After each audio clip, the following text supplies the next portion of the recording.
Bonjour les amis, j'espère que vous allez bien en ce beau mercredi. Très heureuse de vous retrouver sur la télé de Sandrine Couder.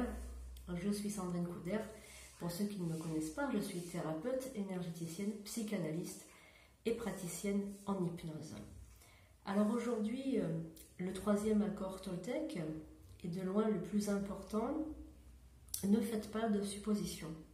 Alors pourquoi ne faites pas de suppositions? Parce que cet accord est celui qu'il faut retenir principalement, dans le sens où nous faisons sans arrêt, sans cesse, tous les jours, des suppositions. On en fait pour savoir ce que les autres pensent, parce que l'être humain, le psychisme humain est très particulier. Nous pensons que tout le monde pense comme nous. Et de ce fait, nous sommes ancrés dans certaines croyances.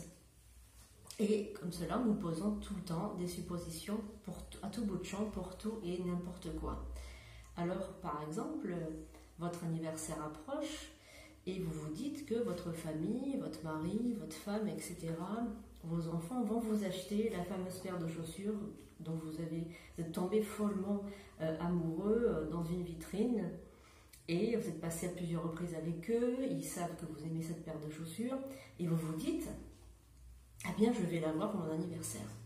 Et le jour J arrive, vous déballez tous les cadeaux et pas de chance pour vous, eh bien il n'y a pas la fameuse paire de chaussures. Vous êtes fâché contre eux, les autres vous font même la tête, les autres se demandent pourquoi, ils ne savent pas, parce qu'ils vous ont offert des beaux cadeaux, mais ce n'est pas celui dont vous rêviez. Eh bien c'est ça, faire des suppositions.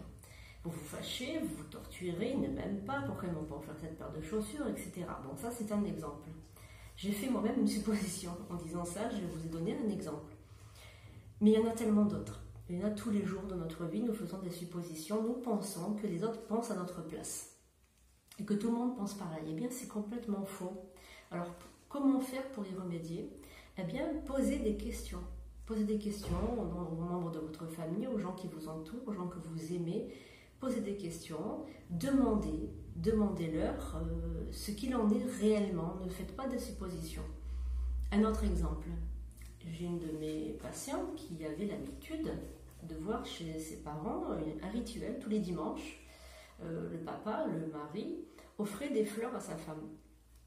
Et donc elle a grandi avec cette croyance en pensant que l'homme doit offrir tous les dimanches un bouquet de fleurs à son épouse. Elle a grandi comme ça, c'est sa croyance particulière à elle. Eh bien, son mari n'a jamais fait ça. Et du fait qu'il n'ait jamais fait ça, elle s'est mis dans la tête qu'il ne l'aimait pas, qu'il avait certainement pris une maîtresse. Et ça a été dramatique, évidemment, ça a été au bord de la rupture, le divorce a été mis sur la table, etc. Tout ça pour une croyance. Donc vous savez maintenant à quel point une petite croyance peut prendre des mesures, mais vraiment infernales. Donc mon conseil est le suivant, si vous avez le moindre doute sur quelque chose, posez des questions, parlez. La communication, c'est très très important, que ce soit dans une relation d'amitié ou d'amour. Voilà, donc l'accord Toltec, le troisième, c'est ça qui veut nous faire comprendre. Après, vous pouvez le lire, le relire. Moi, je vous conseille fortement de lire les 4 accords Toltec, dont Miguel Ruiz. C'est très très important. Ça va vous ouvrir un champ particulier, une ouverture d'esprit bien particulier. Alors, voilà, c'est mon message d'aujourd'hui. Pour tous ceux, toutes celles qui m'envoient des messages, effectivement, en ce moment, j'ai beaucoup de travail. J'ai repris une activité, comme vous devez l'imaginer, qui n'arrête pas, hein, puisque les gens sont beaucoup en souffrance en ce moment. Après ce long confinement, le déconfinement a été particulièrement agressif pour certaines personnes qui avaient ce qu'on appelle le syndrome de la cabane, qui était très bien chez eux.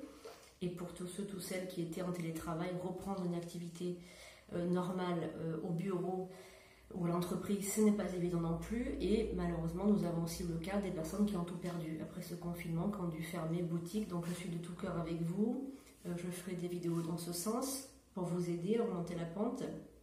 Croyez en vous, en votre propre force, ne vous laissez pas abattre, et surtout si vous avez besoin d'une écoute, n'hésitez pas à faire appel à moi. Vous pouvez m'écrire sur la TV de Sandrine 83@yahoo.com, je serai ravie de vous aider. Je fais des consultations en visioconférence, sinon dans mon cabinet de psychothérapie à Séfour-les-Plages dans le Var. Voilà mes amis, je vous dis à très bientôt pour une nouvelle vidéo. Au revoir.